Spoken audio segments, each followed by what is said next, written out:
Magandang araw sa inyong lahat, mga kagimbal. Itago niyo na lang ako sa pangalang Moso, matandang binata, tubong Mindoro. Sana ay mapili niyo ang kwento kong ito, dahil natitiyak ko na kapupulutan ito ng aral ng mga tulad kong may makamandag na dila. Isa akong dakilang tsismoso, mga kagimbal. Ewan ko kung totoo, pero sabi ng nanay ko ay ipinaglihi raw niya ako sa isang sikat na talk show host na walang preno ang bibig. Pero hindi naman ako naniniwala sa mga lihi-lihi. Likas lang talaga akong tsismoso na hindi mapigilan ang bunganga sa pamamaril ng tsismis. Kumbaga isakit ko na ang masamang ugaling ito. Ang numero unong galit sa ugali kong ito ay ang aking ina. Kung may ranggo raw ang mga tsismoso, general na ako. Pero tsismosa rin naman siya, slight nga lang. Sa kakatuwiran ko sa kanya'y kasalanan niya, kasi nga'y ipinaglihi niya ako sa ratitat na talk show host. Marami ng buhay ang nasira ng matabil kong dila. Isa na sa mga yon ang buhay ng dati kong nobya na itago na lang natin sa pangalang Armida. Ang magandang si Armida na ang akala ko ay siya ng magiging asawa ko. Pero sa hindi malamang dahilan ay nakipagkalas siya sa akin, matapos ang 1 taon naming relasyon. Kahit anong pagsusumamo ko sa kanya, para muli niya akong tanggapin ay hindi umubra. Talagang ayaw na niya sa akin. Sabi ng inay, malamang daw ay hindi na natagalan ni Armida ang pagiging tsismoso ko. O pwede rin daw na nakahanap na ito ng iba.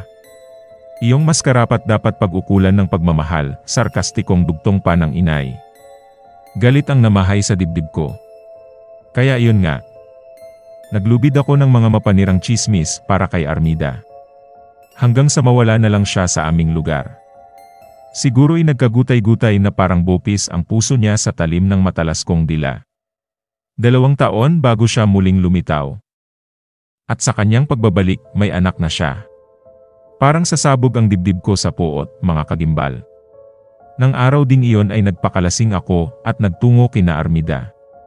Kung ano-anong masasakit na salita agad ang binitawan ko sa kanya.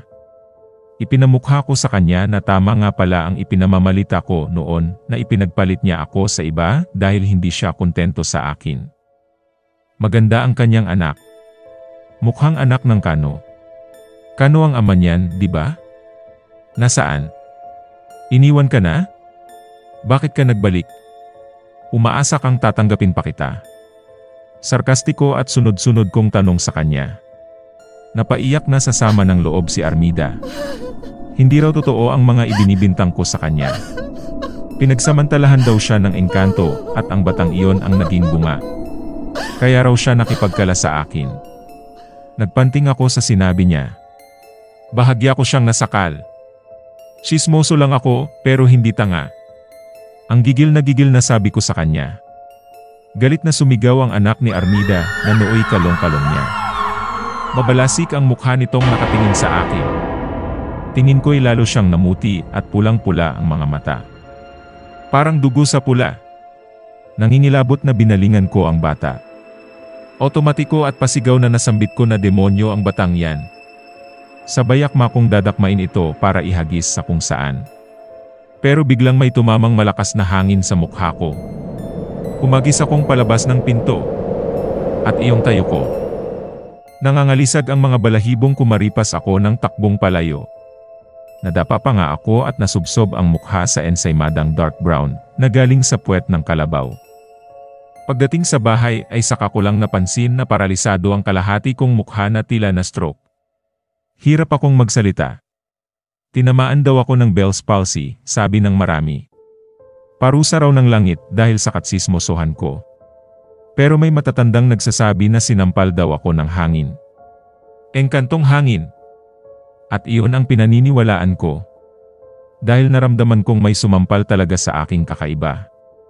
Kayo mga kagimbal. Naniniwala ba kayong sinampal ako ng isang engkantong hangin?